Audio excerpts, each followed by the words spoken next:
नमस्कार, आप सभी का आज के सत्संग में स्वागत है। सत्संग एक अवसर है जब हम साथ किसी आध्यात्मिक विषय पर बात कर सकते हैं। तो यदि कोई कुछ कहना चाहता है तो अपने आप को अनम्यूट करके कह सकते हैं या लिख करके भेज सकते हैं। पर बोलना थोड़ा बेहतर रहता है, अपने आप को बोल करके अभिव्यक्त करना ज़्यादा अच्छा रहता है। कुछ प्रश्न है, वहाँ से शुरू करते हैं। क्या आपको सत्य मिल गया है?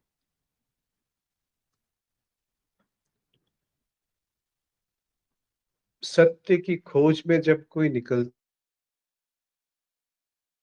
है, तो बेशक शुरू में ये बात प्रतीत होगी कि सच जैसा कुछ है जिसे मुझे ढूँढना है, पाना है। और एक बात उससे जुड़ी रहती है कि सत्य मिलने से मेरी जो समस्याएँ हैं, मेरे जो दुःख हैं, उनका अंत हो जाएगा। तो वो छुपे रूप में सत्य इसलिए चाहता है कि जो झंझट है, द्वंद है, दुःख है जीवन के, वो मिट जाएँ। सत्य को जानने में उसकी कोई रुचि अधिक शायद नहीं रहती। फिर भी कभी-कभी और आगे जब जाते हैं तो वो केवल सत्य को सत्य की तरह जानना चाहते हैं कि मुझे परवाह नहीं कि जीवन में क्या घट रहा है, क्या घट सकता है, पर सत्य क्या है? फिर एक कदम और आगे बढ़ा जाता है कि सत्य को यदि जानना है तो उसे पूरा देखना होगा, केवल वही नहीं जो जाना जा रहा है। उसको भी सत्यापित करना होगा जो जानने चला है, जो जान रहा है। वहाँ पर आकर के पूरी जो बात है वो अपनी दिशा में घूम जाती है। ये पाया जाता है कि जो दिख रहा है वो तो झूठ है ही, और जो देख रहा है, जो जानना चाहता है कि सत्य क्या है, वो भी झूठ है। इसके आगे सत्य के बारे में कुछ भी कहना उतना शोभा नहीं देता, क्योंकि जब सत्य को खोजने चले तो पाया कि जो खोजने जा रहा है वो बात ही मानी हुई है, आरोपित है, संस्कारित है, सत्य नहीं है। फिर सत्य क्या है? और आपने पूछा है कि क्या आपको सत्य मिल गया?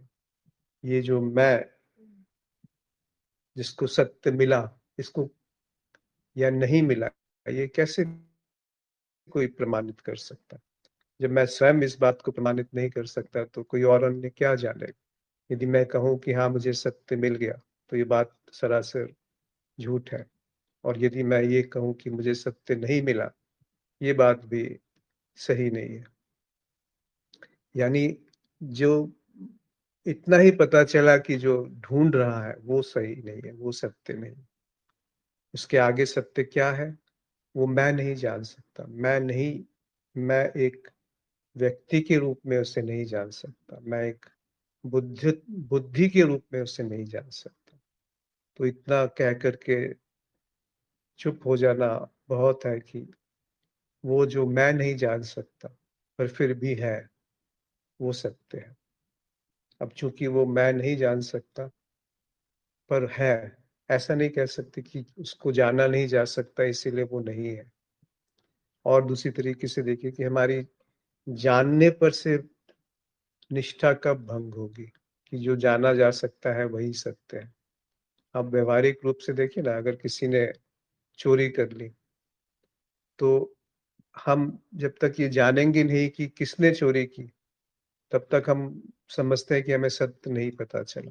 या हम अपने अनुमान से किसी पे आरोप लगा सकते हैं कि सारी बातें उसी तरफ संकेत करती हैं, इसीलिए उसी ने चोरी करी होगी। तो जब हमें इस व्यावहारिक रूप में भी सत्य का पता नहीं कि वास्तव में क्या है पीछे, जो दिख रहा है उसके पीछे वास्तव में क्या है, उसका कुछ पता नहीं। बस जो बुद्धि में सीमित जानकारी इकट्ठी करी हुई है, उसी को हम सत्य परिभाषित कर देते हैं। तो मैं जो खुद एक छवियों का गठजोड़ है, बना हुआ एक पुतला है, भावनाओं का, अनुभवों का, स्मृतियों का, सम्मान का, अपमान का, एक छवि का, एक प्रतिमा, एक स्वप्न की तरह वो बदलता रहता है, कभी कुछ तो कभी कुछ। वो कैसे जानेगा कि सत्य क्या है? और मैं कैसे जानूंगा कि किसी और को सत्य मिला कि नहीं मिला? मैं जब बनता है तब तुम बनता है, तू बनता है, कोई और बनता है। तो जब मैं झूठ है तो कोई और भी उतना ही झूठ है। तो फिर ये जो उद्घोष है, ये जो कोई घोषणा है कि सत्य क्या है, ये कहना बड़ा मुश्किल है। तो यहाँ पे इसको कह के रुक जाना बेहतर है कि मैं नहीं जान सकता, पर वो नहीं है ये भी नहीं कहा जा सकता। इसीलिए उसको अज्ञेय कह करके शांत हो जाते हैं। पर हम यहाँ पे रुकते नहीं है। बुद्धि को तो कोई सहारा चाहिए ना। वो कहती है कि अज्ञेय, वो अज्ञेय है, यही सत्य है। अब आप देखिए विडंबना, वो अपने ही बुने जाल में फंसती जाती है बुद्धि। तो इस पे अपना समय मत व्यर्थ कीजिए कि किसी को सत्य पता चला या नहीं पता चला। अभी जो घट रहा है उसमें सत्य क्या है? उसमें वो सत्य क्या है जो किसी बुद्धि के द्वारा रचा नहीं गया है।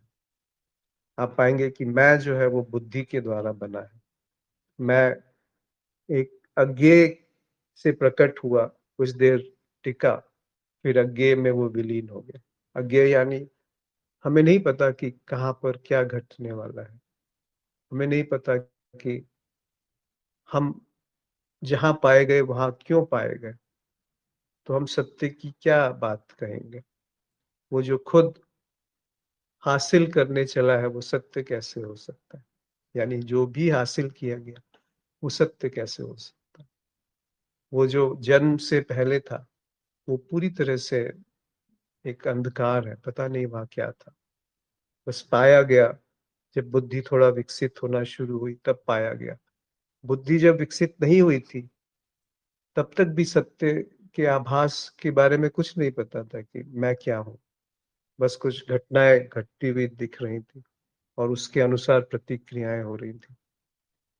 थोड़ी देर का एक जीवन है, उसकी कितना काल है? मतलब अगर आप पूरी पृथ्वी की आयु देखेंगे तो उसमें एक 60 70 80 साल का जीवन कितना है? लाखों करोड़ों साल शायद आयु है इस अस्तित्व की। अरबों, पता नहीं कितने अरबों खरबों साल रही होगी।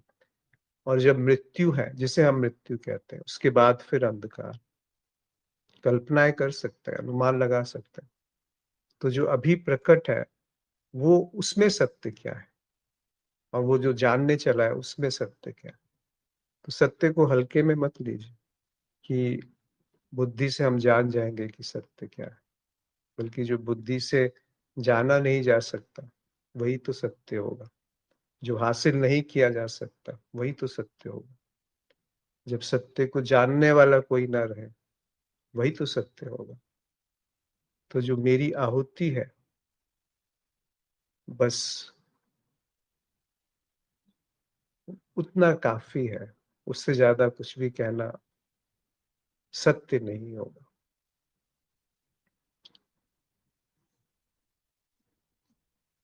कैसे जाने कि सर्वत्र ब्रह्म ही है?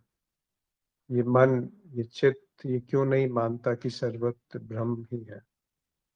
सब उसी का प्रकट रूप है जो मिथ्या रूप में प्रकट है। मेरे इस भ्रम को दूर कीजिए। सबसे पहले जो मैं है वही सबसे बड़ा भ्रम है। भ्रम यानी इल्यूजन है। तो जो इल्यूजन है वो कैसे जानेगा कि पूर्ण क्या है? पूर्ण ब्रह्म यानी बृहद, जो सब जगह है, जो जो है। पर अभी जैसे बात करी सत्य की, तो सत्य ही ब्रह्म है। पर सत्य को ये जान लेना कि मैंने ब्रह्म को जान लिया है, उसकी कोई कल्पना ख्याल, वो फिर एक इल्यूजन है, वो एक धोखा है, वो एक झूठ है। तो जो फिर वही बात आती है कि आप नहीं जान सकते कि ब्रह्म क्या है, क्योंकि जो जानने चला है अगर वहां पर मन, बुद्धि, स्मृति और अहंकार को दरकिनार कर दिया जाए, एक तरफ सरका दिया जाए, तो क्या है जिसे हम ब्रह्म कहेंगे या अस्तित्व कहेंगे या साक्षी कहेंगे? वो क्या है जो अपरोक्ष है? अपरोक्ष यानी बीच में कोई माध्यम नहीं है। हम केवल माध्यम को जान सकते हैं। बिना माध्यम के क्या है जिसे हम सत्य या ब्रह्म या अस्तित्व या साक्षी नाम से घोषित करने चले या कर सकते हैं? कौन है जो ब्रह्म से अलग होकर के जान पाएगा कि ब्रह्म क्या है? फिर आपने लिखा है कि वो मिथ्या रूप में प्रकट है। ये कौन जान रहा है कि वो मिथ्या रूप में प्रकट है? कौन मतलब क्या कोई ऐसी अलग एंटिटी है, व्यक्तित्व है, इकाई है जिस केंद्र से ये कहा गया कि सब मिथ्या है? क्या वो मिथ्या का ही एक ढंग नहीं है जो ये कहता है कि सब मिथ्या है? इस तरह के जब वक्तव्य आते हैं कि सर्वत्र ब्रह्म है, ये कौन कह रहा है? कितनी देर के लिए कह रहा है? कितनी देर आप ये जानते हो कि सर्वत्र ब्रह्म है? तो उस दिशा में कुछ भी ना कहा जाए तो ही बेहतर है। नहीं तो मन और बुद्धि एक केंद्र के रूप में अपने आप को बचा लेती है कि मैं जान का मतलब ब्रह्म को जानने वाला हो गया, ज्ञानी, मैं भक्त हो गया, मैं ध्यान कर सकता हूँ। मेरे ना होने से जो रहता है वो ध्यान घटता है। मेरे ना होने से जो फिर भी बचा रहता है वो ब्रह्म है। मेरे मेरा जो आरोपण है, आप समझिए ना कि एक किसी चीज के ऊपर आप प्रक्षेपित कर रहे हैं कुछ, उस पे ऊपर से ओढ़ा गया है, जैसे एक मूर्ति है उसके ऊपर आप एक कपड़ा डाल दें, तो मूर्ति का सच आपको नहीं पता चलेगा। ये तो एक बड़े बड़े सतही रूप का उदाहरण है। उसी तरीके से अगर वो आवरण, वो पर्दा जो मैं के रूप में खुद ही पड़ा है सत्य के ऊपर, वो खुद जब तक नहीं हटेगा तो सत्य कैसे प्रकाशित हो? इसका अर्थ ये नहीं कि सत्य नहीं है। जैसे पृथ्वी घूम जाती है और थोड़ा सा घूमने से सूरज की रोशनी नहीं दिखती, तो इसका अर्थ ये नहीं है कि सूरज बुझ गया, समाप्त हो गया। कबीर साहब कहते हैं कि जब तक मैं का तारा जगमगाता है तब तक सत्य क्या है वो प्रकाशित नहीं होता, या सत्य का जो सूरज है वो नहीं उग सकता। जब तक हमारी ये आस्था है कि मैं जान जाऊंगा कि सत्य क्या है, तब तक सत्य से हम कोसों दूर हैं। अब उसको आप सत्य कह लीजिए, जीवन कह लीजिए, या ब्रह्म कह लीजिए, अस्तित्व कह लीजिए, साक्षी कह लीजिए, होश कह लीजिए, वो सारी केवल शब्द है। शून्य कह लीजिए, पूर्ण कह लीजिए, सारे शब्द हैं। इन शब्दों में यदि हम उलझ गए तो वो बात छूट जाएगी जो वास्तविकता है, जो सत्य है। क्योंकि एक एक विभाजन हो गया और एक माध्यम बीच में है। जब भी विभाजन है तो विभाजन को भी सीधे नहीं जाना जा सकता, उसमें एक एक बीच में कोई ना कोई साधन होना चाहिए, और वो साधन की क्षमता पे निर्भर करता है कि क्या अनुभव होता है।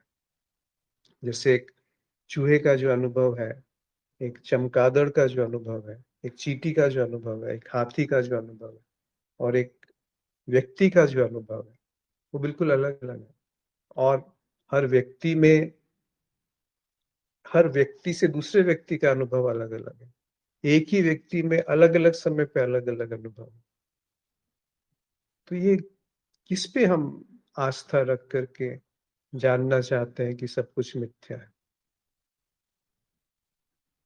और इस तरह से किसी भी निष्कर्ष पे आना कि सब अस्तित्व है, उसका प्रकट रूप मिथ्या है, उसका अप्रकट रूप सत्य है, ये सब बातें ठीक है, थोड़ा सा आपको आगे ले जाएंगी, पर इन्हीं बातों को सत्य मान लेना फिर कहीं कोई उसमें आग्रह तो नहीं जुड़ गया, कहीं कोई उसमें वही पुरानी वाली बात तो नहीं आ गई।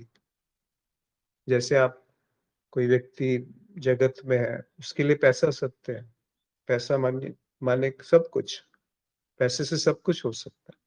किसी के लिए कोई संबंध सत्य है, किसी के लिए तथाकथित रूप से प्रेम सत्य है, किसी के लिए भोगना सत्य है, किसी के लिए मृत्यु सत्य है, तो किसी के लिए जीवन सत्य है।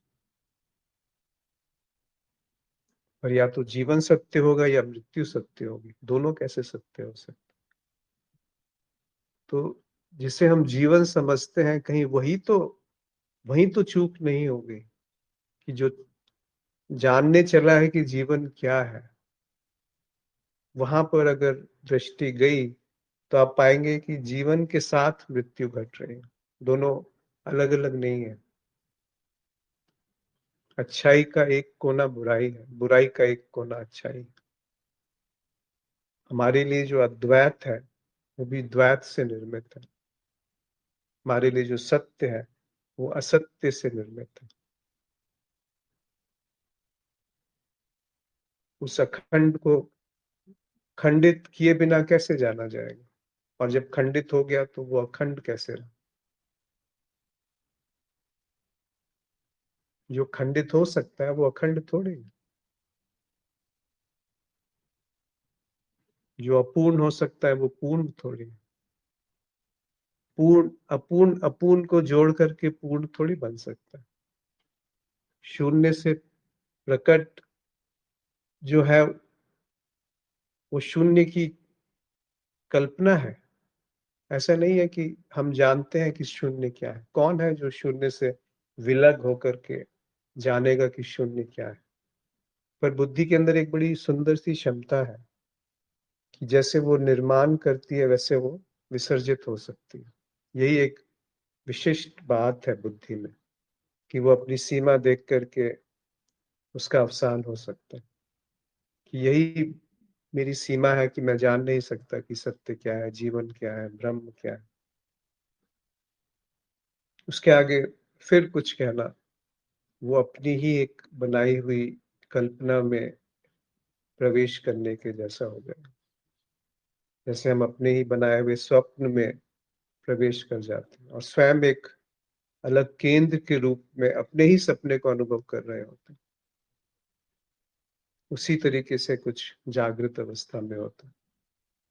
उस केंद्र को विसर्जित कर दीजिए, फिर पूछिए कि क्या है सत्य, क्या है ब्रह्म। उस खंड को टूटने दीजिए, फिर ढूंढिए ना कि ब्रह्म क्या है या मिथ्या क्या है। कुछ भी कहना क्या उचित है उस समय। जी। इस बीच यदि कोई कुछ कहना चाहते हैं तो अपनी बात रख सकते हैं। जैसे आप या अन्य वरिष्ठ साधक किसी प्रश्न के पीछे का यथार्थ देख पाते हैं, उसका पूर्ण उत्तर दे पाते हैं, लेकिन हमारे जैसे साधक असमर्थ हैं। ऐसा क्यों है? क्या ये ज्ञान का परिणाम है? क्योंकि मैंने देखा कि जैसे आप लोग उत्तर देते हैं वो कहीं और से आ रहा होता है। ये जो समझ है इसका विकास कैसे करें? क्या इसके लिए कोई विधि है?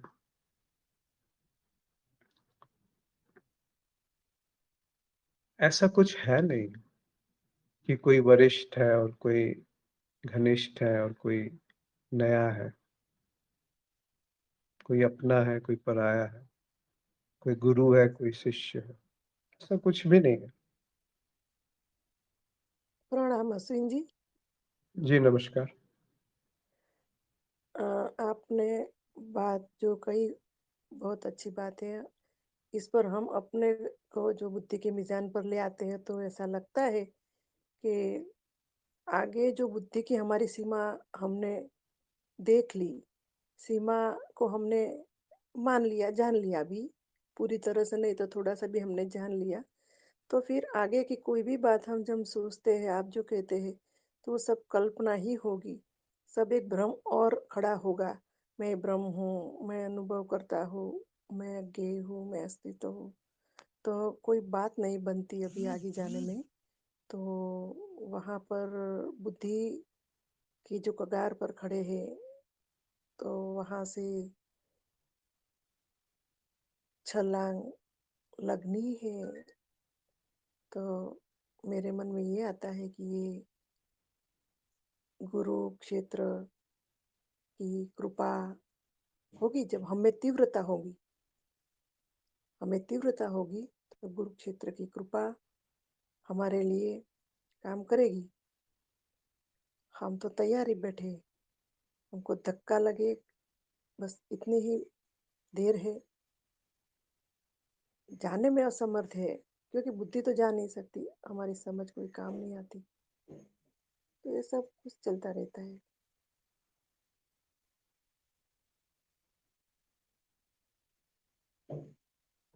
इस आशा भी यथावत देखिए, जो उस प्यास के लिए व्याकुल है, उस तैयारी के लिए व्याकुल है,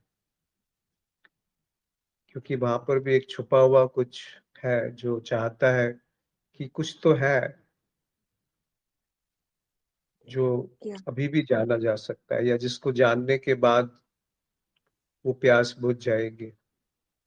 होता है? होता है। हाँ, पर यहीं पे रुकिए ना। मतलब दोनों चीजें एक साथ चलती हैं, वो प्यास भी, और वो प्यास आपके अंदर कैसे जागृत हुई। एक तरीका है कि बाहर से मन भर गया हम्म, दुख के कारण, या एक तरीका है कि बाहर से मन भर गया सुख के कारण, हम्म, कि ये सब से मेरा मोह हट गया, ये सब धोखा है, हम्म, हम्म, झूठ है। और एक है जी, कि बहुत भोग लिया और बहुत तृप्ति हो गई, अब क्या, जो भी चाहा जी, वो मिल गया। आप थोड़ी कल्पना कीजिए, जी, बचपन से जो भी आपने चाहा वो मिलता गया आपको, फिर क्या। जी,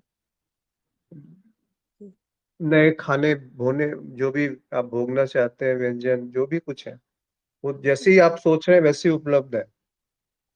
खाली हाँ, कल्पना कीजिए ना, फिर क्या। तो दोनों तरीके से वो प्यास जागती है। हाँ, अब ये दोनों ही जो प्यास है ये अधूरी है, क्योंकि इनके पीछे कोई कारण है। इसीलिए वो कहा गया है उपनिषद में कि वो जो अद्वैत की वासना है वो हम्म, कृपा से जागती है। अब ये थोड़ा काव्यात्मक रूप से वाक्य है, पर इसको थोड़ा ढंग से समझिए कि वो कृपा जो है वो बाहर से कहीं नहीं आने वाली, जी, और वो कृपा जो है मैं अपने ऊपर स्वयं नहीं कर सकता। जी, मैं क्या हूँ जो कृपा करने चला हूँ किसी पर या अपने ऊपर। फिर इस वाक्य का क्या अर्थ है कि अद्वैत की वासना कृपा से प्राप्त होती है या मिलती है। हम्म, इसका यही अर्थ है कि जो दिखता है अभी, कि जो हम्म, कृपा के लिए इच्छुक है, उसकी जो जी, बनावट है वो प्रकाशित हो गई। और ऐसी नहीं प्रकाशित हुई कि पढ़ लिया सुन लिया, वो जो जी, देखा जा रहा है, वहां पर भी प्रश्न उठ गया कि अभी जो हम्म, देखा जा रहा है, अभी जो आपसे बात करी जा रही, इसमें क्या सत्य है। हम्म, तो आपको कोई सहारा नहीं मिलेगा कि इस दीवार को पकड़ के खड़ा हो जाऊं या खड़ी हो जाऊं, या ये जो धरती है इस पे मैं खड़ा हूं। किस धरती पे आप खड़ी हैं। वो जो धरातल है जिसपे मैं बना है, वो किस पे हम्म, खड़ा है। वो धरातल किस पे खड़ा है। मैं तो दूर की बात। तो आप पाएंगे कि वो जो सत्य की प्यास किसी कारण से नहीं होती। अगर कारण उसके अंदर छुपा है, तो फिर वो हम्म, सत्य की प्यास नहीं है, वो उस लक्ष्य की प्यास है जो सत्य के माध्यम से कुछ पाना चाहता है। बेशक वो आनंद ही क्यों ना हो, बेशक वो सत्य ही क्यों ना हो। सत्य जी, की खोज, इसीलिए उसको कहा कि सत्य की जो प्यास है वो कृपा से जागृत होती है।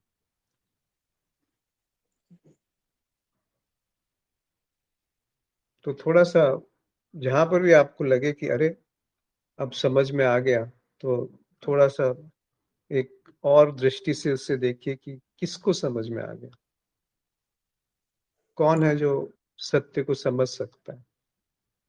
जब कोई ऐसा है ही नहीं जो सत्य को समझ सकता है, चाहे वो कितने ही सुंदर रूप से उसको अभिव्यक्त किया गया हो, कितने ही तार्किक रूप से उसको अभिव्यक्त किया गया हो, पर जी। अपरोक्ष, अपरोक्ष क्या है? एक शब्द पकड़ लीजिए ना, अपरोक्ष। हुँ। जहाँ कोई माध्यम नहीं है, तो वहाँ क्या है?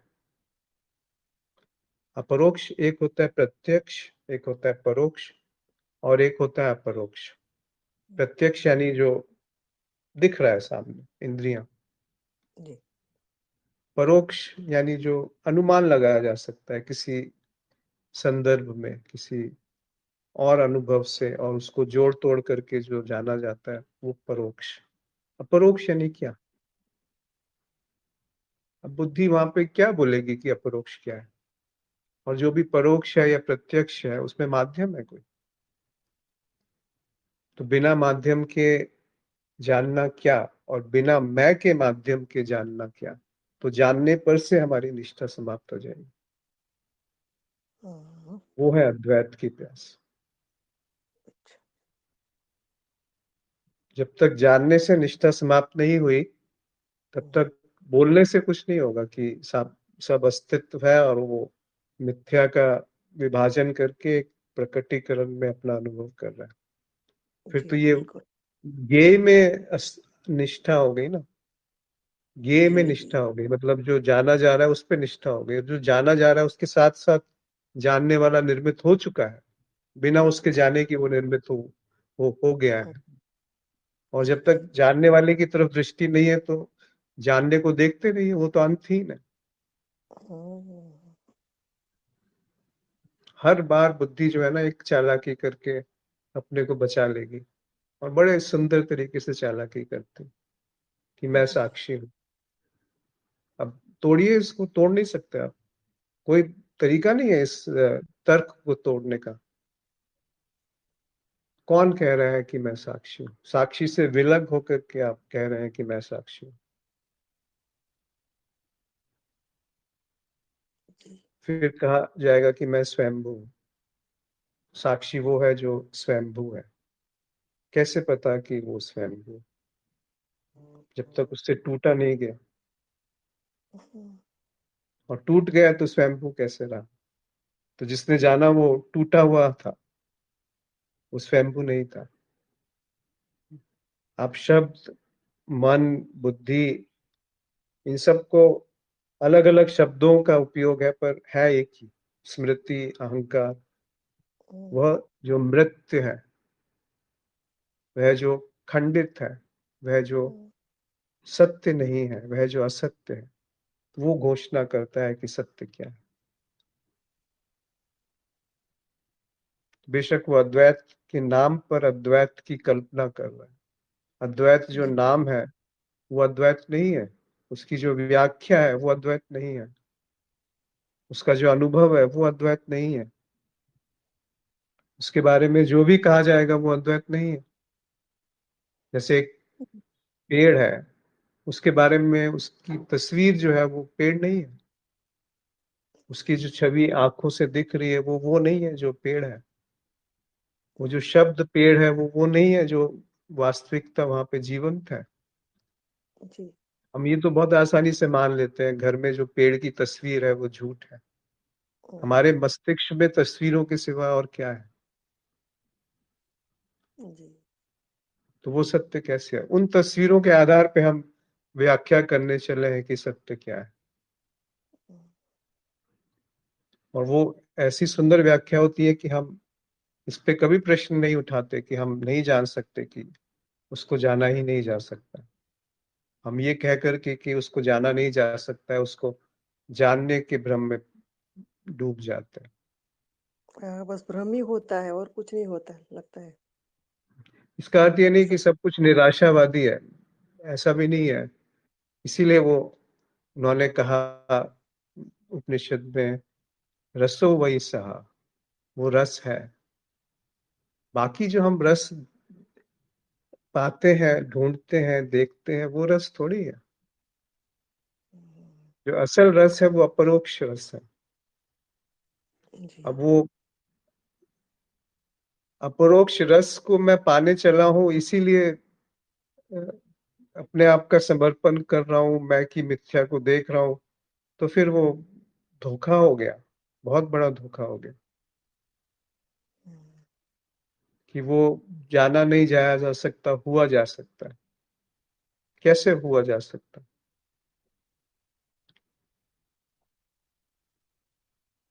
कोई सहारा नहीं है। इसको समझिए बारीकी से। हम्म, कैसे यानी कोई प्रक्रिया, हम्म, कैसे यानी कोई गैप है, समय है, और हम्म, समय ही मन है। समय को हटा दीजिए ना, तो फिर कहाँ खंड है, और समय के रहते कहाँ पे अखंड है।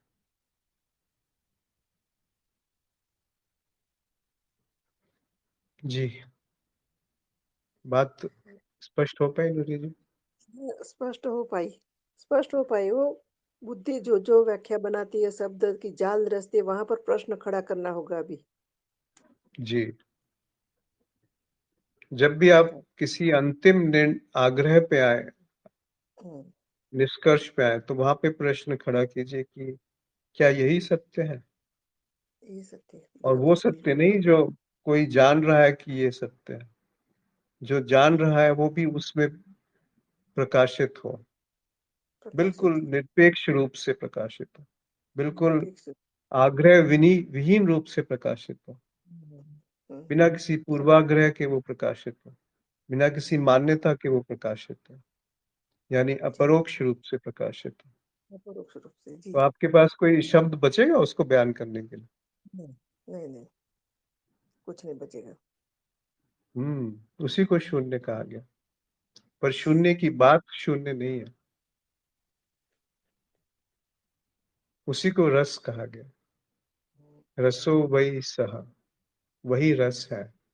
वही रस है। वो रस नहीं जो हम इंद्रियों के माध्यम से ग्रहण करते हैं। फिर आप पाएंगे कि वही रस इंद्रियों के माध्यम में ग्रहण किया जा रहा है। ये तो पर बहुत क्योंकि ऊपर की क्यों बात है अश्विन जी। क्योंकि इन- जी, हाँ, बोलो बोलो। बोलो बोलिए बोलो। बोलिए। हाँ, इंद्रियों की अब जब बात करें वो बहुत ऊपर की बात है। लेकिन जब हम ये सोचते हैं कि ये शून्य है, अस्तित्व है, ब्रह्म है, तो वो भी लगता है कि एक तरह की वो भी हम समझ लेते हैं कि हमें ज्ञान हुआ, लेकिन वो हाँ, कुछ वो भी नहीं है। एक नकली रस है नूरी बहन जी। छला हुआ है, हाँ, छला हुआ है। वो भी छला हुआ है, सही कहा आपने। छला हुआ है, हाँ, बुद्धि जो भी जानेगी वो छला हुआ है, और बुद्धि अपने आप को बचाने के लिए ये छलावा करती है। जितनी अपने आप शातिर होती जाती है ना, वो बहुत शातिर हो हाँ, जाएगी। वो अपने सारी सारे वाक्य क्या बोलते हैं, अक्षरत उसको अभिव्यक्त कह देगी, प्रकट कर देगी प्रकट कि कर अयम देगी। आत्मा ब्रह्मा, हम्म। अहम ब्रह्मस्मि, कुछ भी कह सकती है वो। अभी तो खोखले लगते हैं, जो आपने बात सटीक कही है, तो लगता है कि सब शब्द ही खोखले, कुछ नहीं है इसमें। नहीं नहीं नहीं, ऐसा नहीं है कि ये बातें गलत है, पर जिस तरीके से हम उनका अर्थ निकालते हैं वो गलत है। हाँ, जिस अर्थ उनका गलत है। ढंग से वो कही गई होंगी वो तो अमृत है, पर अभी नहीं, जब हम वो उसको ग्रहण ने करते हैं वो झूठ हो जाता है। बुद्धि ने जो मान लिया है वो गलत है। बुद्धि जो कहती है ना कि सब आप तो ज्ञान से भर गए, बस ज्ञान हो गया, वही गलत है। हम्म। हाँ हाँ हाँ, ये बात सही है। हाँ, धन्यवाद। रसो वही सह, इसका अर्थ ये हाँ, नहीं कि उस रस को, वही रस है, उस हाँ, रस को जानने के लिए मैं कुछ कर रहा हूं। फिर आप एक जाल में फंस रहे हैं, झंझट में फंस रहे हैं, अध्यात्म के हाँ, झंझट में फंस रहे हैं। जी। वो तो व्यापार हो गया। कैसे आप समझते हैं कि व्यापार करके उसको पा लेंगे? हम्म, व्यापार करना है तो पैसा कमाइए, व्यापार करिए, उससे सारी हम्म, आपकी कामनाएं पूरी हो जाएंगी। पर खोखलापन नहीं पूरा होगा, वो हम्म, भूख शांत नहीं होगी। कुछ भी हासिल कर लो, भूख शांत नहीं होती। क्षुधा, प्यास, एक ही चीज से वो प्यास शांत होती है, जिसको कहा अद्वैत की प्यास, और वो मेरे किए नहीं होती। मतलब वो प्यास मेरे किए नहीं जागती। आप बेशक अपने आप को धोखा दे दे कि मेरे अंदर प्यास है, उसके पीछे देखिए ना कोई कारण छुपा होगा। अकारण वो प्यास कैसे जगे? फिर एक कारण आ गया कि अकारण प्यास का जगना चाहिए। जान रहे हैं आप कैसे हम अपने को मूर्ख बनाते हैं? किसी और को क्या मूर्ख बनाएंगे? कोई हमें क्या मूर्ख बनाएगा? हम स्वयं ही काफी है अपने को मूर्ख बनाने के लिए। सही बात है। जी। बहुत अच्छा। तो कोई प्रश्न पे आते हैं, कोई तुलना करने की आवश्यकता नहीं है कि कौन वरिष्ठ, कौन निकृष्ट, कौन गुरु, कौन शिष्य। जो है सो है। बोध का हाथ कैसे थाम कर रखा जाए, अगला प्रश्न है। उस चाह को छोड़ दीजिए कि बोध का हाथ थामना है। उस तरफ दृष्टि ले जाइए कि कौन है जो बोध का हाथ थामना थामना चाहता है। बोध यानी उस चाह का विसर्जित हो जाना जो बोध को पाना चाहती है। तो आप पाएंगे कि बोध का हाथ कभी छूटा ही नहीं, छूट ही नहीं सकता। कोई उपाय ही नहीं है कि वो छूट जाए। पर यदि उसको पाने के लिए आप कुछ चालाकी कर रहे हैं, कुछ ना कुछ आप सहारा ले रहे हैं बैसाखी को, चाहे वो अपनी ही बुद्धि का सहारा क्यों ना हो, तो बोध छिटक जाएगा, दूर चला जाएगा। अगला प्रश्न है, सभी अनुभव स्मृति के ही अनुभव है, यह कैसे समझाइए? स्मृति जो शब्द है वो मिट्टी से बना है, या मृत शब्द भी उसमें समाहित है। तो जो भी अनुभव है वो भव के पीछे है, जो भव को छुपा देता है, होने को छुपा देता है। और मृत मृत जो है वो भी किसी मरी हुई बात की बात हो रही है, मरी हुई चीज की बात हो रही है। तो कोई भी अतीत यानी स्मृति भविष्य का निर्माण कर देती है, और जैसे ही भविष्य का निर्माण हो गया, वही चाह है जो स्मृति से प्रकट हुई। आप वो नहीं देखते जो है, आप वो देखते हैं जो आप चाहते हैं देखना।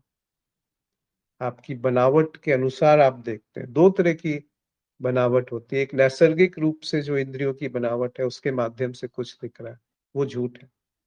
अब दूसरी बनावट उस पर आरोपित होती है, मेरी जो स्मृति है उसके अनुसार मैं किसी को तय करता हूँ वो मित्र बनाने योग्य है कि नहीं। तो ये जो तय करना हुआ, ये तो और झूठ है, झूठ के ऊपर झूठ।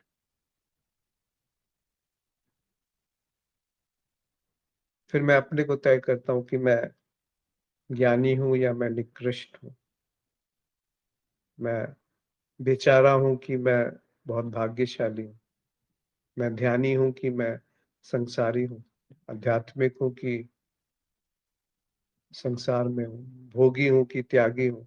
ये सब किस छवियों में हम जी रहे हैं? फिर हम कहते हैं कि सभी अनुभव स्मृति के कैसे हैं, बताइए, खुद देखिए क्या ऐसा है कि नहीं। प्रकृति, सारा जगत जो है ना वो हमने अपने अनुसार रच करके उसको हम उस दृष्टि से देख रहे हैं, इसीलिए उसको जगत कहा गया, जिसमें गति है। और जिसमें गति नहीं है उस वहां क्या अनुभव होगा? और जहां अनुभव नहीं है उसकी आप क्या व्याख्या करेंगे कि वो स्मृति से है कि कहीं और से है? जी। अगला प्रश्न है, प्रकृति की क्या परिभाषा है? क्या मन प्रकृति से अलग है? प्रकृति जो है वो प्रकृति है। मन, उसकी जो एक छवि है वो मन है। तो मन को जब हम खोजने जाएंगे तो पाएंगे कि मन जैसा कुछ होता नहीं है, प्रकृति तो है ना। जब मन नहीं था, मन यानी जब मेरी छवि नहीं थी कि मैं क्या हूं, तब भी तो प्रकृति थी। जब मैं ये शरीर पैदा नहीं हुआ था, या जब शरीर चला जाएगा, तब भी तो प्रकृति बनी रहेगी। क्या हम कह सकते हैं कि किसी एक व्यक्ति, अभी दुर्भाग्यवश इतने सारे लोग उस दुर्घटना में मर गए, तो क्या प्रकृति समाप्त हो गई? तो हमें क्यों लगता है कि मैं प्रकृति से अलग हूं? ना, मन जो है वो प्रकृति के ऊपर एक आरोपित चीज है। एक तरीके से वो आरोपित चीज है, एक तरह से वो प्रकृति का हिस्सा है, क्योंकि ऐसा कुछ है नहीं प्रकृति में जो प्रकृति से भिन्न हो। पूरी प्रकृति अखंड है। ये पूरा जो संबंध है शरीर का वायु से, शरीर का रोशनी से, वो अखंड है। वो बुद्धि ने नहीं बनाया हुआ, वो मन ने नहीं बनाया हुआ है, वो विचार से नहीं उत्पन्न है, सोच विचार से प्रकट नहीं हुआ है। वो सोच विचार केवल खंड को प्रकट करता है। उसमें से एक खंड ये भी है कि प्रकृति और मन अलग अलग है। जी। कोई करता नहीं है इस अस्तित्व में, फिर भी ये माया इतनी सुसज्जित कैसे है? खुद ढूंढिए क्यों है ऐसा। राम से लेकर बुद्ध तक यदि इस घटना चक्र को देखें तो ऐसा लगता है अस्तित्व में ऐसा होना ही चाहिए था। कोई विचार दिखाई नहीं पड़ता। हाँ, बिल्कुल सही, कोई विचार नहीं है उसके पीछे। लगता है कोई है जो इतना सुंदर ढंग से इस चलचित्र का प्रस्तुतिकरण कर रहा है। ऐसा क्यों लगता है? क्यों लगता है कि कोई होना ही चाहिए? जैसे कोई डेवलपर किसी गेम का निर्माण करता है। ये बात बहुत छोटे रूप में सही है कि कोई निर्मित करने वाला है और कुछ निर्मित किया जा रहा है। जो अखंड है वहां पे कोई निर्माण नहीं है। वहां पे निर्माण के साथ संघार है, और संघार के साथ निर्माण है। दोनों एक साथ घट रहे हैं। यह बात बुद्धि से परे है। बिल्कुल सही बात। ये बात बुद्धि से परे है। बुद्धि में केवल कारण प्रभाव समा सकते हैं। निर्माण करने वाला और निर्मित होने वाला समा सकते हैं। वो जो अखंड है, जो अद्वैत है, वो बुद्धि में नहीं आ सकता।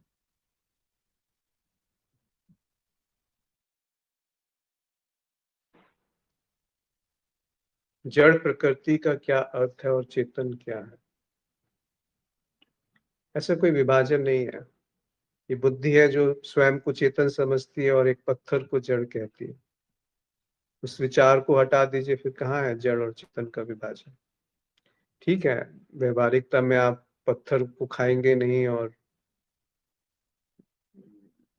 वो बात नहीं हो रही है हम पर।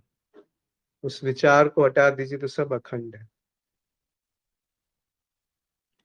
क्या अस्तित्व में सापेक्षिक रूप से कम चेतन और अधिक चेतन जैसा भी कुछ नहीं है? बिल्कुल नहीं है। अगर है तो वो मैं के केंद्र से प्रकट होता है, और अगर मैं का केंद्र झूठ पाया गया तो चेतन और जड़ का विभाजन भी समाप्त हो जाता है। ये तो समझ में आ रहा है कि केवल अज्ञेयता ही है, इसके सिवा कुछ नहीं है। फिर भी लगता है कि होना नहीं हुआ। मौन तो है, लेकिन कुछ है जो पूर्ण नहीं है। उसे कैसे कहें? कोई शब्द भी नहीं है। जी, यही शुभ है। उसे कहने की आवश्यकता क्या है? कहेंगे तो आप छोटा कर देंगे। वो जो अखंड है उसको खंडित कर देंगे, वो जो सत्य है उसको असत्य कर देंगे। फिर आप कह सकते हैं कि ये आप क्यों कह रहे हैं? कोई कारण नहीं, और कुछ शुभ दिखता नहीं है इसीलिए कहा जा रहा है। फिर एक और प्रश्न था कि यह रसोमयी भव, इसका क्या अर्थ है?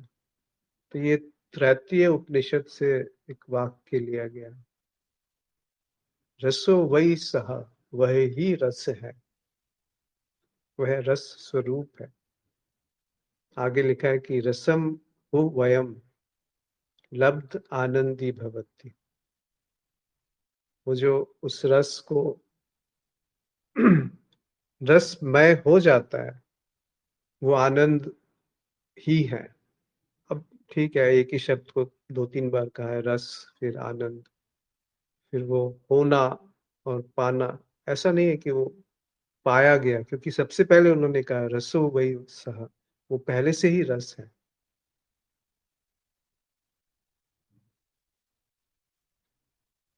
तो वो देखिए कि क्या है जो पहले से ही रस है, जिसमें रस को पाने की चाह उसको खंडित कर रही है, जिसमें कोई भी परिभाषा उस रस को दूषित कर रही है, कुछ भी जानने की निष्ठा उस रस में एक अवरोध पैदा कर रही है। क्यों? क्योंकि रसो वैसा, वो पहले से ही रस है। वो इतना रसमय है कि उसको पता नहीं है कि वो रस है, और हमारी बुद्धि बिना पता चले तो कुछ करना ही नहीं चाहती। जी। कब हमारी निष्ठा छूटेगी ज्ञात से या अज्ञात से? पर वो निष्ठा ऐसे छूटे कि अज्ञेय की कोई कल्पना न बने। जी, कोई मित्र कुछ कहना चाहते हैं या कुछ अभिव्यक्त करना चाहते हैं?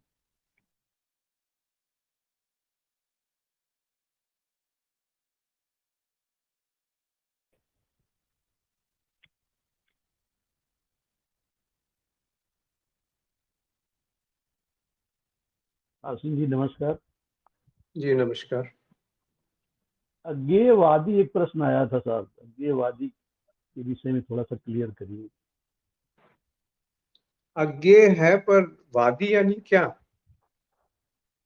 वादी यानी या तो वाद विवाद से लिया जाता है, या अज्ञेय को जो जान रहा है वो वादी के नाम से आप उसे संबोधित कर सकते हैं। दोनों ही तो बातें बेकार है।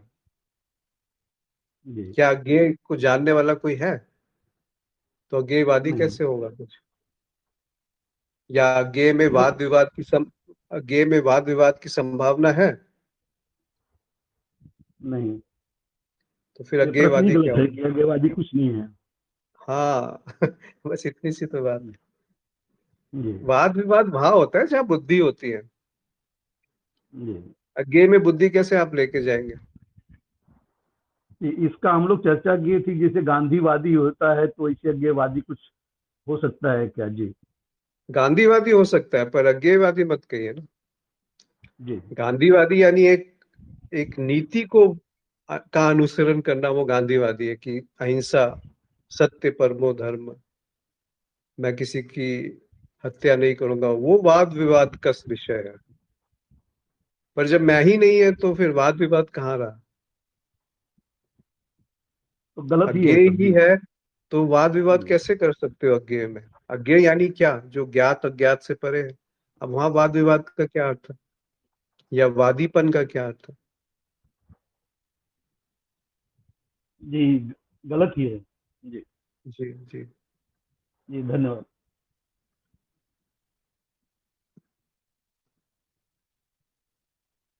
नीति और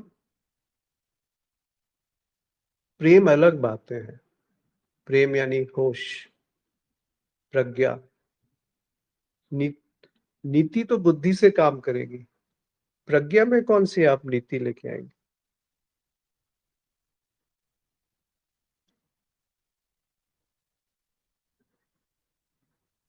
एक पशु का, पशु की जो माँ है, मतलब एक पशु अपने जो बच्चे से जब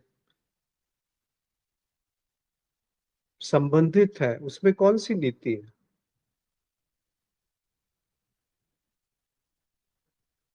एक चिड़िया है और उसकी एक बच्चा पैदा हुआ है, अभी अंडे से निकला है, उसमें क्या नीति है? कौन सी नीति से वो चिड़िया अपने बच्चे की देखभाल करती है? उसको खाना लाने की जो उसकी प्यास है, कौन सी नीति है वहाँ? कौन सा व्यापार है?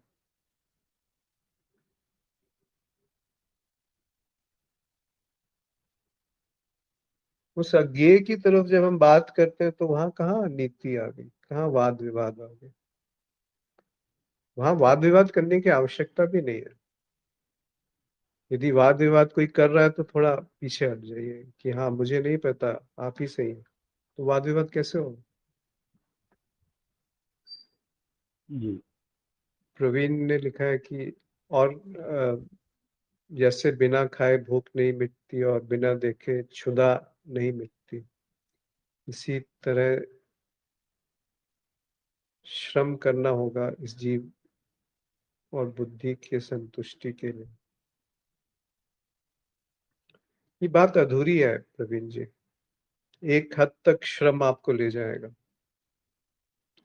पर श्रम के पीछे एक श्रम करने वाला बना ही रहता है, और जब श्रम का त्याग करेंगे तो श्रम का त्याग करने वाला बना रहता है।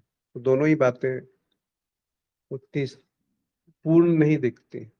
और दूसरा जो एक ढंग है वो है प्रसाद का, कि मिला ही हुआ है। वो बात भी अपने में पूर्ण नहीं दिखती, कि वो निष्क्रियता, कि वो मिला ही हुआ है तो मैं निष्क्रिय बन करके बैठ जाता हूँ, तो वो प्रसाद मिला ही हुआ है। ये जो दोनों हैं, उद्यम और प्रसाद, इन दोनों का जहाँ समन्वय है, एक ऐसा अद्भुत संयम, ऐसा अद्भुत मिलन, की तत्परता पूरी है और धैर्य असीम है। तत्परता इतनी कि अभी है वो, अभी चाहिए वो, और धैर्य इतना कि अनंत समय तक ना मिले तब भी कोई शिकवा नहीं। उद्यम पूरा है और प्रसाद मिला ही हुआ है। श्रम पूरा है लेकिन श्रम करने वाला वहां कोई नहीं। तो वो बुद्धि नहीं जान पाएगी कि ऐसा कौन सा श्रम है जिसमें कोई श्रम करने वाला नहीं है। तो वो उद्यम के साथ वहीं पर प्रसाद प्रकट पाया जाएगा। पर प्रसाद को पाने के लिए उद्यम किया जा रहा है तो फिर बात गलत हो जाएगी।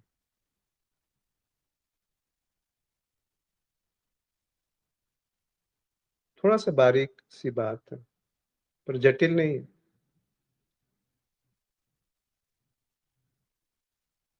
जी।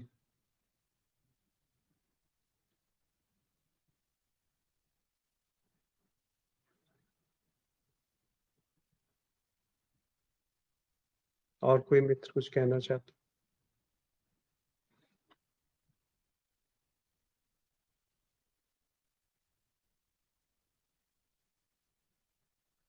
ऐसा तो नहीं दिखता कि ये बहुत यूटोपिया जिसको कहते हैं कि थ्योरेटिकल बात है।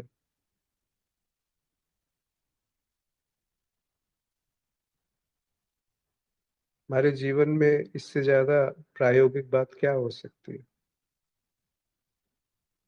फिर बुद्धि को ये बात थ्योरी लगेगी कि ये तो व्यक्ति जो है भ्रमित हो गया, किसी के जाल में फंस गया, किसी ने इसको इसके ऊपर जादू टोना कर दिया, फंसा दिया। क्यों? क्योंकि अब उस व्यक्ति का आपसे जो स्वार्थ पूरा होता था वो नहीं हो रहा।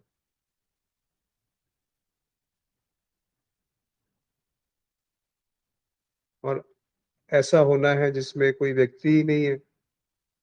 जब मैं नहीं है तो कोई दूसरा व्यक्ति नहीं है, तो यहाँ पे तो कुछ पता ही नहीं चल रहा, फर्क ही नहीं पड़ रहा।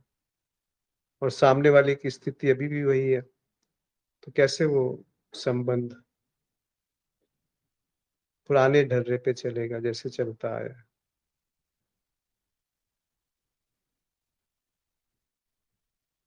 और जब तक व्यक्ति है तब तक सत्य नहीं है।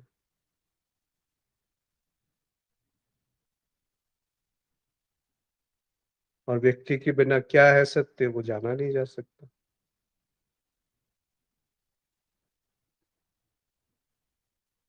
तो बुद्धि की जो अपनी कसरत है वो शांत हो जाती है। फिर एक बात आती है जिसको कहा गया है चुनाव रहित जागरण। ऐसा जागरण जो चुन चुन के नहीं होता। जहां भी चुनाव है वहां पे मैं है, जहां भी चुनाव है वहां पे स्वार्थ है, जहां भी चुनाव है वहां पे भय है, जहां भी चुनाव है वहां पे कुछ चाह है, चाहे वो अद्वैत की ही चाह क्यों ना हो, चाहे वो ये चाह ही क्यों ना हो कि मुझे चाह से मुक्त होना है, चाहे वो यह चाह ही क्यों ना हो कि रस रस में मुझे डूबना। चुनाव रहित जागरण, चॉइसलेस अवेयरनेस या चॉइसलेस समर्पण। चुनाव के बिना समर्पित होना यानी क्या? ऐसा समर्पण जिसमें कोई चुनने वाला ना हो, ऐसा समर्पण जिसमें कोई समर्पित होने वाला ना हो। कैसे बयान करेंगे उसे?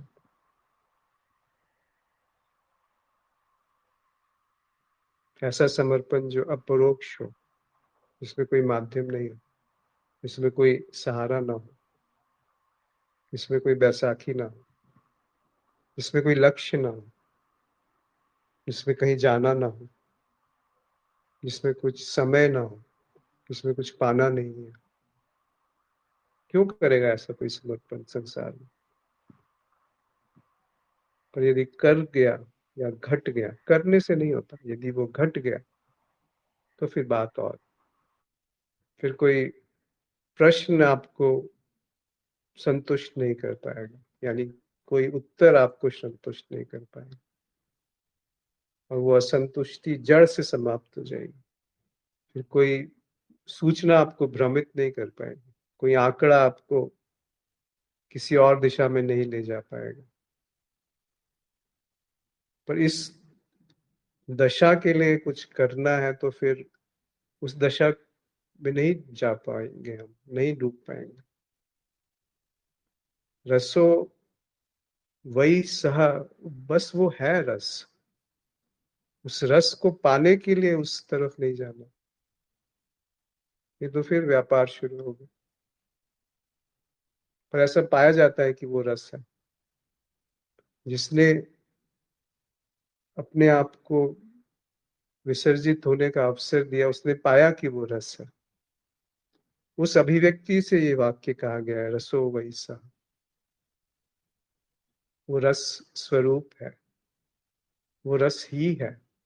वो भी कहना शब्दों की त्रुटि है, भूल है। जी। और कोई मित्र कुछ कहना चाहते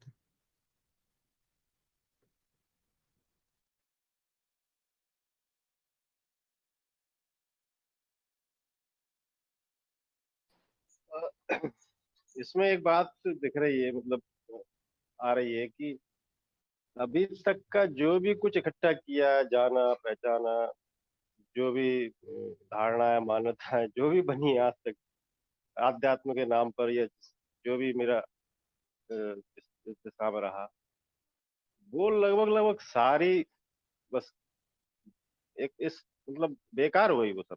मतलब उसमें कुछ, यानी कि सारा जैसे बच्चे रेत का महल बना लेते हैं और फिर वो पूरा बिखर जाए, ऐसा बिखर सा गया जैसे इस मन की और स्वयं की, अहम की, ये सारी चीजें जो समझ में आ रही है, मतलब किसको आ रही है ये भी नहीं पता चल रहा है। तो जैसे रेत का पूरा महल गिर जाता है, इस तरह सब बिखर गया है। तो ऐसा कुछ, अब इसको शब्दों में भी मतलब मैं ठीक से नहीं रख पा रहा हूँ। जी। हैं? यह शुभ है सुवेद जी, और इससे शुभ क्या होगा कि वो निरर्थकता दिख गई, कि मैं निरर्थक होने का अगर प्रयास करूंगा तो निरर्थक नहीं हो पाऊंगा। तो ये जो बात कही आपने, इसको भी बस देख लीजिए और उससे कुछ छेड़छाड़ मत कीजिए। हाँ, दिखा कि ऐसा है अभी, आप देखिए ना, थोड़ी देर के बाद कुछ और हो जाएगा, यही मन कुछ और कहने लगेगा, तो उसके साथ छेड़छाड़ मत कीजिए। थोड़ी देर बाद हो सकता है वो कोसने लगे, कहाँ ये फंस गया, समय समय बर्बाद हो रहा है। तो उसके साथ छेड़छाड़ मत कीजिए। तो आप पाएंगे कि जो घट रहा है उसमें रस है, रस पाने के लिए उसमें नहीं घटा जा रहा है, वो घटाया जा रहा है या घटने का प्रयास किया जा रहा है, बट जो है वो रस में भीगा ही हुआ है। ये हस्तक्षेप ही तो बस बंद करना है, अपना इंटरफेरेंस बंद करनी है। इंटरफेरेंस कैसे होती है? दो तरीके से होती है, या तो हम उसको बनाए रखना चाहते हैं या उसको भगा देना चाहते हैं कि ये तो अवरोध है मेरे आनंद में, मेरे ध्यान में। या फिर हम, अरे ये तो बहुत सुंदर वक्तव्य है, इसको तो बना ही रहना चाहिए। दोनों तरीके से वो हस्तक्षेप है उसमें, जो रसोमयी है। रसो वही सह, रसोमयी भव। जो रसोमयी है वही आनंदमय है। वो ऐसा आनंद है जिसमें कोई आनंद को जानने वाला उससे विलग नहीं है, उससे अलग नहीं है। जी। निशांत ने एक प्रश्न भेजा है कि मैं प्रेम में हूँ, मैं प्रेम हूँ, इसमें क्या भेद है? आपकी वाणी प्रेम का संचार सी करती है, बस इसलिए ये प्रश्न पूछ रहा हूँ। मत पूछिए ऐसा प्रश्न, ये बुद्धि का विलास है। मैं प्रेम में कभी हो नहीं सकता, पहली चीज। मैं प्रेम हूं वो जान नहीं सकता मैं, दूसरी चीज। तो दोनों ही बातें तो बुद्धि की एक, क्या बोलते हैं, बुद्धि का खेल है। और बुद्धि का खेल बड़ा खतरनाक होता है। समझती है कि वो समझ गई, और उस समझ में उसको आनंद आता है, रस आता है। प्रेम, कोई है यहाँ पे जो कह सकता है कि वो जानता है कि प्रेम क्या है? कोई, कोई भी।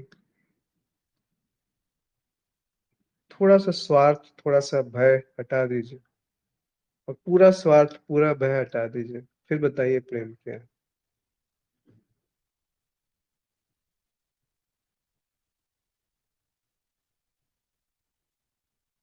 कबीर साहब कहते हैं कि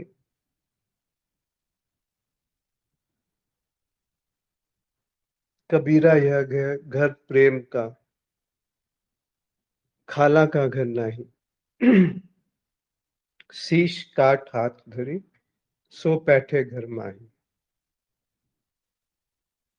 वो शीश काटने की हिम्मत है क्या? ये कोई मौसी का घर नहीं है जिसे हम प्रेम समझते हैं, कहते हैं, परिभाषित करते हैं कि मैं प्रेम में हूं या मैं प्रेम हूं। दोनों ही वाक्य अधूरे हैं तब तक, अभी भी शीश बचा हुआ है। शीश काट के हाथ में धरे, सो बैठे घर माही। मतलब मेरा पूर्ण विसर्जन, मैं का पूर्ण विसर्जन प्रेम है। मैं प्रेम हूं ये बात भी वहां स्थापित नहीं हो सकती, क्योंकि वहां पे मैं प्रेम से विलग हो गया, अलग हो गया। प्रेम है वो बात भी पूरी बात बैठती नहीं। कौन ये घोष कर रहा है कि प्रेम है? खाली प्रेम, फिर उसका क्या अर्थ निकला?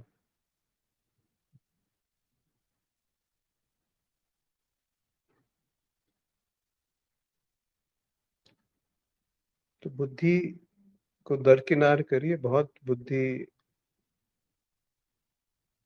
की कसरत हो गई। बुद्धि से आप नीति बना सकते हैं, नियम में बुद्धि काम कर सकती है, कारण प्रभाव में बुद्धि काम कर सकती है, द्वैत में बुद्धि काम कर सकती है। पर प्रेम में कैसे बुद्धि काम करेगी? अगर बुद्धि प्रेम में काम कर रही है तो फिर प्रेम तो कोसों दूर है। इसका अर्थ ये नहीं कि जब प्रेम उतरता है जीवन में तो हम हम नहीं, मतलब वो, उसमें कोई प्रज्ञा नहीं होती। कहा जाए तो उस प्रेम में ही प्रज्ञा की अभिव्यक्ति संभव है। बुद्धि में नहीं। बुद्धि में वो क्षमता ही नहीं है कि वो उस ओस को, उस रस को ग्रहण कर सके।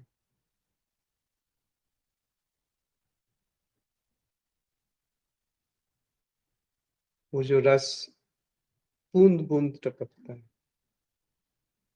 वो जो रस पूरी तरह से अपने में समाहित कर लेता है, वो तभी संभव है जब मैं की जो मिथ्या है वो अकारण दिख जाए, बिना किसी उद्देश्य के उसका विसर्जन हो जाए,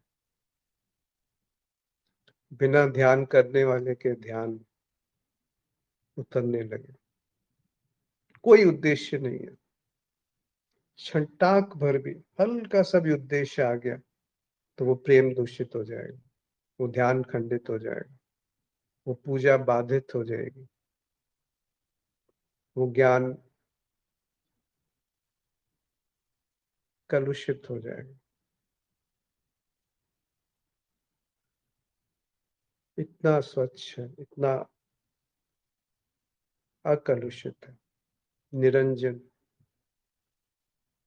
अलग है, उसमें कोई लक्षण नहीं है, उसमें कोई लक्ष्य नहीं है, तभी वो निरंजन है। क्या है जिसमें कोई अंजन नहीं है? कालिक नहीं है। कालिक यानी मैं, मेरा होना ही कालिक है।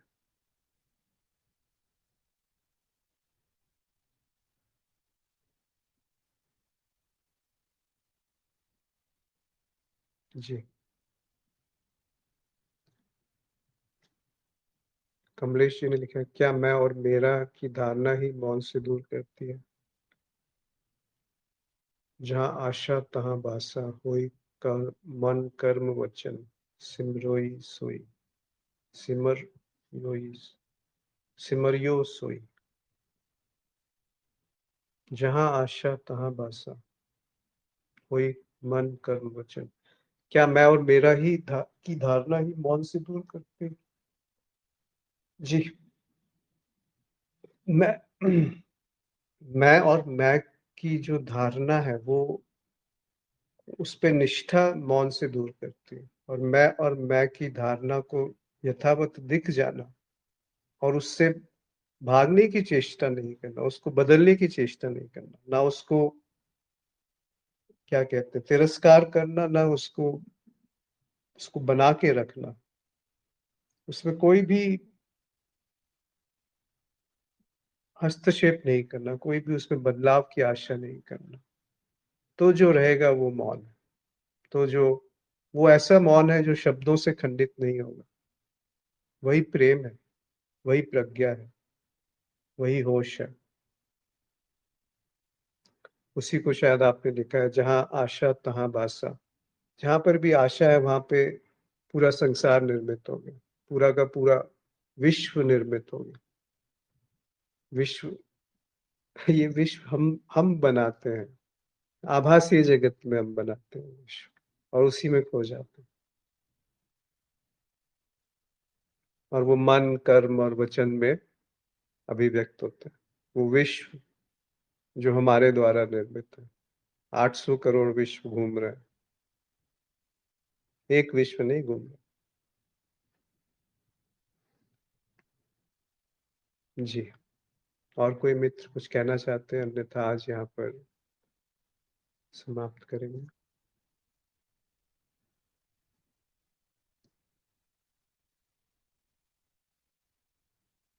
रसो वही सहा।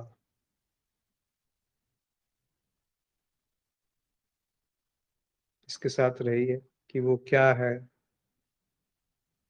वो रस क्या है जो बुद्धि से नहीं बना,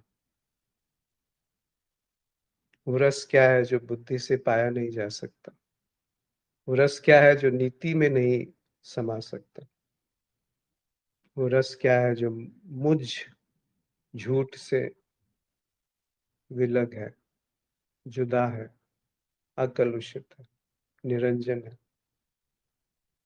वो रस क्या है जो अपरोक्ष है, वो रस क्या है जो स्वयंभू है, वो रस क्या है जो मेरे आते ही दूषित हो जाता है, मेरे बनते ही दूषित हो जाता है। वो रस क्या है जो ये भी नहीं जानता कि वो रस है। वो रस क्या है जिसकी रस में से निष्ठा छूट गई।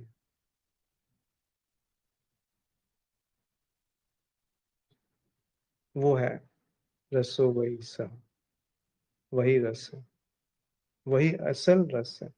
पर वो ऐसा मत समझिए कि वो असल रस झूठ रस के सापेक्ष कुछ असल है। रिलेटिव, सापेक्ष मतलब रिलेटिव, कि जिस रस को हम जानते हैं उसी का वो कोई दूसरा रूप है। पर साथ ही एक चीज और ध्यान रखिए कि जहां पर अभी जीवन है वहीं पर वो रस उपलब्ध है। बस मैं की श्रद्धांजलि देने की आवश्यकता है। मैं की श्रद्धांजलि घटने की आवश्यकता